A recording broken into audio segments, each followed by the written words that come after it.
Salut les petits! La signal! Enfin les gamelles! La dernière sortie de l'automne! L'air calme, il est 11h et on se fait déboîter à 35 sur l'eau! Bye bye les petits, bonne vidéo! On passe le KPA et c'est pas notre destination. Nous on va à Creus. C'est rare d'aller à Creus à l'automne, hein? Et ouais, Nous on y va. et ouais, On est tarés. à 11h.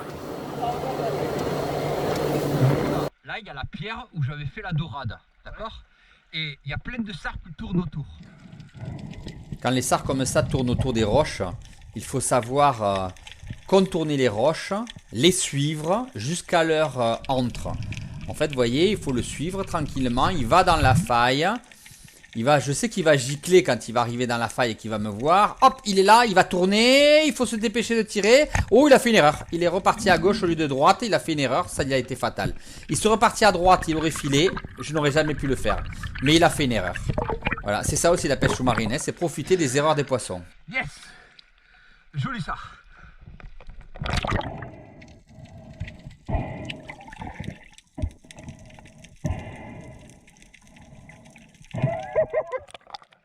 Ouais, je te l'avais dit, toujours près de la pierre à dorade, toujours au même endroit. Hein.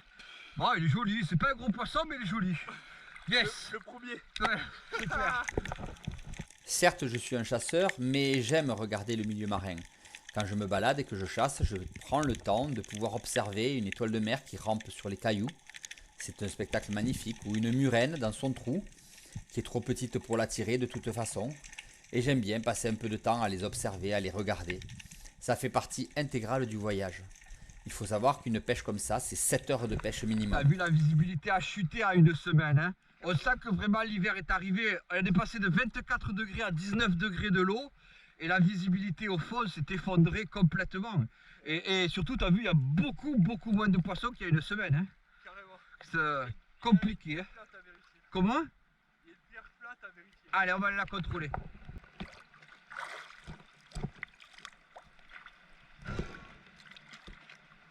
Bonne balade. Bonne balade. Alors, le test du nouveau tuba, qu'est-ce que ça donne? Franchement, 5 sur 5. Ouais. 10 comme tu veux. Ouais, 10 sur 10. Il est top, il est top. Le diamètre est suffisamment gros, Carrément. il se défait pas. Il est moins chargé en eau. Et il se défait pas. L'embout il est souple, moi j'adore. Voilà, et le reste est bien solide pour pouvoir bien tenir sur le gros diamètre. Carrément. Et puis quand tu galères pas à inspirer. Ouais, quand t'inspires, ça rentre. Voilà. Voilà. Ça rentre. Et V2, que ça donne? Et V2, écoute. Pas mal, hein. Bon, t'as pas encore les autocollants V2, t'as encore les autocollants V1 parce que c'est les prototypes. Mais parfait. Alors vous allez voir qu'en 7 heures de pêche, on a le temps de voir du poisson. Je vous ai laissé ces actions magnifiques de Nicolas. On avait pris le grand fusil de 2B Immersion, un très bon fusil, un double roller qui permettait d'essayer d'attraper les pélagiques qui traînaient ce jour-là. Et vous avez vu, regardez, vous voyez les bandes d'anchois qui éclatent au passage des pélamides et des bonites. Malheureusement, très difficile car l'endroit où elle se trouve, le cap où elle se trouve, il n'y a pas de poste où on peut vraiment se cacher. Elles passent trop haut, elles ne sont pas assez basses et du coup, soit on se place sur les postes en bas, vous l'avez vu quand elles attaquent, et dans ce cas, on ne les voit pas parce qu'elles sont en haut.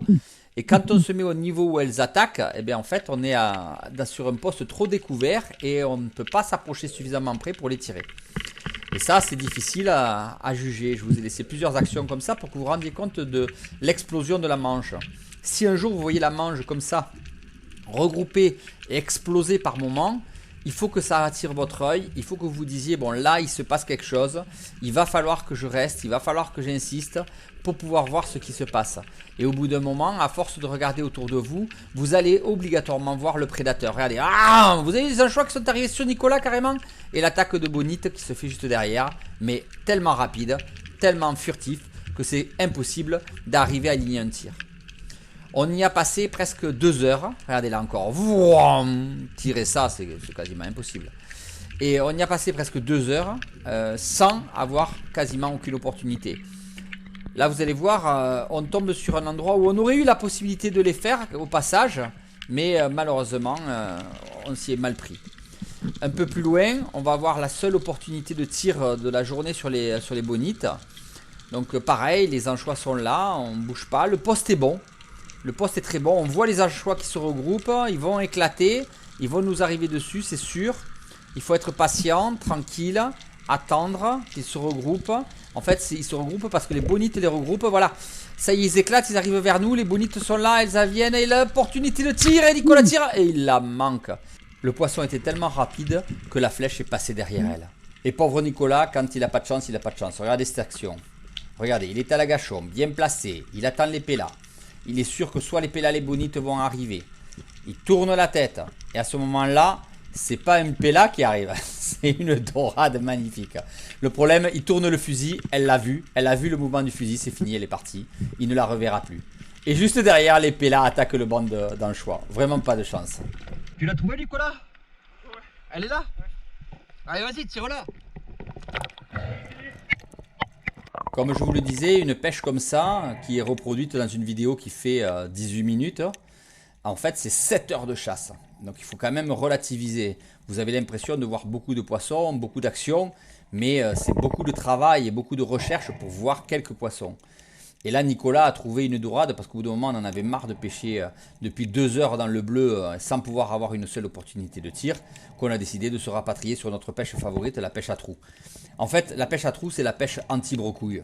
On appelle brocouille quand on sort sans poisson. Et là, je peux vous dire que ça nous permet de sauver toutes les pêches. Non? Comme quoi, ça sert à rien d'aller pêcher dans beaucoup d'eau. Hein. On a assez poumonné dans des kilomètres d'eau.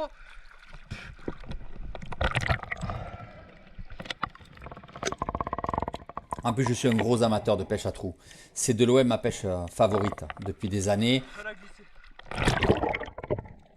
On excelle maintenant dans ce type de pêche. On a tellement de pierres que l'on connaît par cœur que on n'a même pas le temps en 7 heures de pêche de faire la totalité des points dont je dispose. Et ça permet de pouvoir toujours faire du poisson. Regardez là, le sar qui glisse. J'ai que le petit fusil entre les mains, le fusil de Nicolas, donc je ne peux pas le tirer. Donc je remonte, je reprends mon fusil, je redescends. Un peu un exercice un peu terrible, mais elle arrive en bas. Ben, il ne m'a pas attendu, il a glissé, il est parti. Ça c'est bien dommage parce que c'était vraiment un joli sar qui nous a échappé. Mais c'est comme ça, c'est la pêche, ils sont malins. Putain de sar qui tourne. Mais on cherche la dorade que Nicolas a réussi à mettre à trou. En fait, quand il voit les dorades, on frappe sur l'eau avec la main, en recroquevillant la main pour former une sorte d'écope. Et là, on tape l'eau, on tape l'eau, on tape l'eau, ça fait des bruits énormes et les dorades vont à trou. Je vois la queue. Ah ouais? Alors vous voyez, je désarme mes sandos au premier cran, hein, ou même au cran intermédiaire, parce que sinon, je risque d'abîmer ma flèche. Et je vais descendre pour essayer de la tirer. Ouais, mais j'ai pas mon 50, là il nous fallait 50. Tiens, il est plus court le mien. Du coup, Nicolas a réagi et me passe son fusil à lui qui est beaucoup plus court. Il a une flèche courte. Il faut toujours avoir un tout petit fusil avec soi pour des cas comme ça parce que les dorades finissent par se mettre dans des endroits impossibles à tirer. Et là, vous allez la voir, on la voit briller avec le contre-jour derrière. Elle est immobile, vraiment immobile. Je la tire. On a presque l'impression qu'elle est morte. Vous l'attendez? Et là, je dis, c'est bon, je l'ai fait. Mais en fait, elle était collée à la pierre. Et voilà, ce qui arriva. Là, mais je l'ai raté. Enfin, je l'ai pas raté, je l'ai décroché. Je comprends pas, je la tire, elle vibre comme ça, j'enlève la flèche, elle décroche, elle est collée à la paroi. Alors, laisse pas ce poisson blessé, il faut le sortir. Hein. Vous le savez, je déteste ça. Déteste ça. Donc Nicolas m'a réarmé le fusil, je redescends. J'essaie de me calmer après mon hurlement. Je repasse la tête sous la pierre. Et vous allez voir, je vais la revoir. Décalée. Mais là encore avec le contre-jour, j'arrive à distinguer où elle est. Vous voyez, elle est rentrée plus profondément, mais j'arrive à distinguer encore avec le contre-jour. Parce qu'en fait, elle est posée à plat. Et je tire à nouveau. Est-ce que je vais la sortir ce coup-ci? Je tire, je prends délicatesse et elle sort. On voit d'ailleurs les doubles impacts, hein, le premier et le deuxième. Et elle est faite. Hein. Ah mais tu vois, tu l'as fait. Bien joué. Quelle galère pour une petite dorade comme ça. Hein. Petite dorade, elle est jolie comme tout. Sur la plancha, elle sera impeccable. Hein. Est-ce qu'on le mettra dans la bouillabaisse de Margot? Peut-être pas. Non. Celle-là, on va se la garder. Et bien sûr, on tue son poisson le plus vite possible. J'ai même trop tardé là à discuter pour ne pas la laisser souffrir. On place le couteau dans le louis et on vient tourner pour la tuer. Un peu plus loin, j'ai repéré un sard, donc je descends au loin de la pierre. J'aime bien faire ça, donc je m'approche délicatement, sans bruit, doucement, tranquillement. Je bloque ma respiration, je prends mon temps, je vise. Je sais qu'il rentre et qu'il ressort de la pierre, il rentre et il ressort, il rentre et il ressort. Donc il faut être minutieux, attentif, calme, posé et attendre l'opportunité. Vous voyez, je regarde à droite, à gauche, je cherche. Et là, je vais déclencher le tir. Voilà, tir. Et on va au contact de suite pour bloquer le poisson. Vous voyez, je le bloque contre la roche et je l'attrape à la main. Parce que sinon, il peut se décrocher. Donc quand on voit qu'un poisson est mal pris, il faut aller au contact du poisson impérativement et le bloquer pour éviter qu'il se décroche. J'ai failli le perdre. Hein. T'as eu chaud. Pas très gros, mais l'action est jolie. Et juste à côté, on tombe sur un magnifique berdard l'ermite énorme. Ils sont rares et on profite du spectacle. Dans la foulée, j'attaque une nouvelle faille que je longe parce que je sais qu'il y a souvent du poisson. Donc on longe la faille, vous voyez, on regarde bien à l'intérieur. Ne pas être superficiel, souvent je vous le dis. Il faut vraiment aller dans le détail, aller au contact du caillou pour regarder partout dans la faille et dans les trous s'il n'y a pas un poisson. Et justement, regardez, tac, contact. Vous l'avez vu? Vous l'avez vu? Vous l'avez vu? Eh ben non, vous ne l'avez pas vu, si, il est là. Magnifique chapon, je cherche Nicolas pour l'appeler afin de filmer. Il y a un beau chapon. Il est incroyable, il est dans 3 mètres d'eau, sans déconner. Il y a un chapon juste là, dans la faille là. Va le voir, mais fais attention, il est vraiment au bord de la faille, il n'est pas profond, fais gaffe de ne pas lui faire peur. Hein. Là, regarde. Là.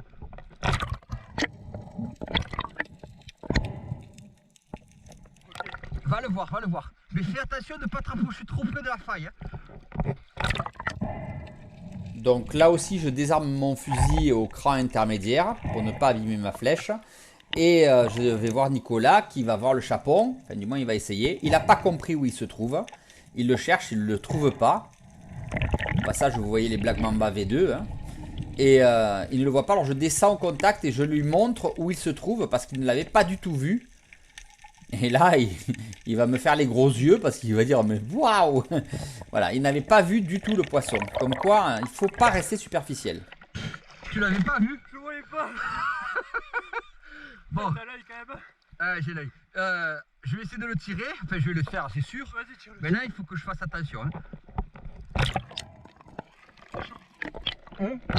Ouais, je l'ai mis au premier cran. Allez, et je descends pour faire mon poisson. Tranquillement. Alors, ce sont des poissons faciles, hein, donc le plus dur est de les trouver. Une fois que vous l'avez trouvé, il ne bouge pas. Il pense être totalement camouflé. Donc, vous pouvez prendre votre temps pour le tirer. Et je me présente bien devant. Tac, tire. Et je vais au contact de suite pour aller le sortir. Mais malheureusement, j'ai coincé ma flèche. Elle est bloquée. Pourtant, j'avais tiré au premier, ou même pas au premier cran, au cran intermédiaire. Mais tu es net. Ah. Mais j'ai bloqué ma flèche. Merde. C'est pas grave, c'est pas grave. Dans ces cas-là, un conseil, ne jamais forcer. Si vous forcez, vous pouvez arracher la flèche du poisson. Il faut y retourner tranquillement et chercher à débloquer l'ardillon sans forcer. Et voilà, un magnifique chapon. Il est magnifique. Bien joué. Je l'ai tué net, t'as vu, j'ai traversé la tête en direct. Magnifique. Superbe. Et il faut fouiller là. Il y a toujours du poisson à cet endroit-là. Il faut fouiller, j'ai vu des sards en arrivant, il y a un chapon. Tu sais que derrière là, on a la pierre où il y a les corbes. On va aller voir.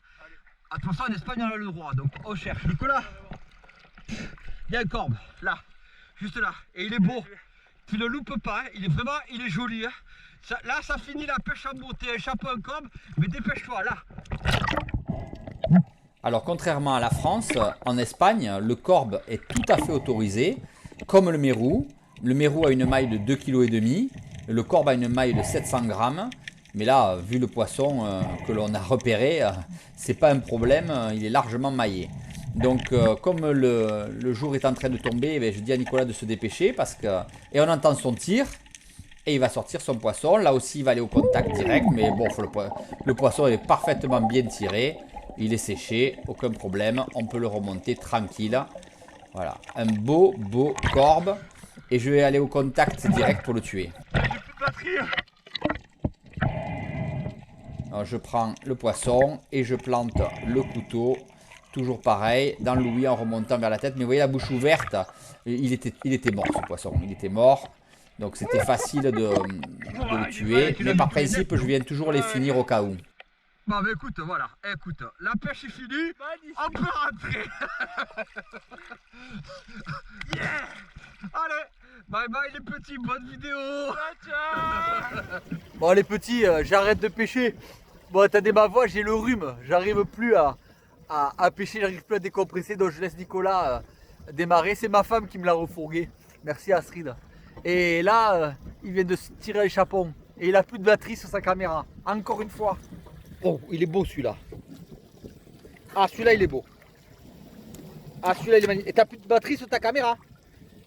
Sans déconner. Tu le fais à chaque fois, hein, c'est pas possible. Toujours pareil. Bon, écoute, beau poisson, c'est bien. Tu me le passes? Ouais. Merci. Waouh, beau chapon. Magnifique couleur. Hein. Sublime couleur. Hein? Le chapon. Le big chapon. Je passe donc mon masque à Nicolas. Et il descend sur une de mes pierres favorites. C'est simple, à chaque fois que je vais sur cette pierre, on fait un beau sard. Et ça loupe pas, il y a 2 sards dans la pierre. Il en choisit un, le plus gros bien sûr. Et il tire. Il n'a pas tiré le petit devant, hein. Il a tiré le gros derrière. Hein. Voilà, et vous voyez, le sard est parti pour essayer de se caler et donc risquer de le déchirer. Donc il doit venir là aussi au contact pour l'extraire sans qu'il se déchire. Un magnifique sard sublime qui fait plus d'1 kilo et qui clôture parfaitement la pêche.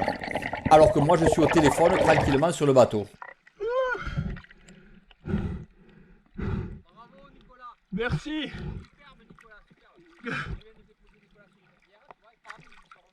Bon alors mon Nico, Ce fut une excellente journée. pour une automne bien tassée déjà, hein, maintenant, hein, dorade, corbe, chapon. Pas mal, hein. Allez, je vous montre, moi. Alors, moi j'ai fait moins bien aujourd'hui. Dorade, sard et chapon. Mais bon, écoutez, on a pris vraiment beaucoup de plaisir, c'est ça qui compte. Et à tous ceux qui restent sur leur canapé, bonne pêche.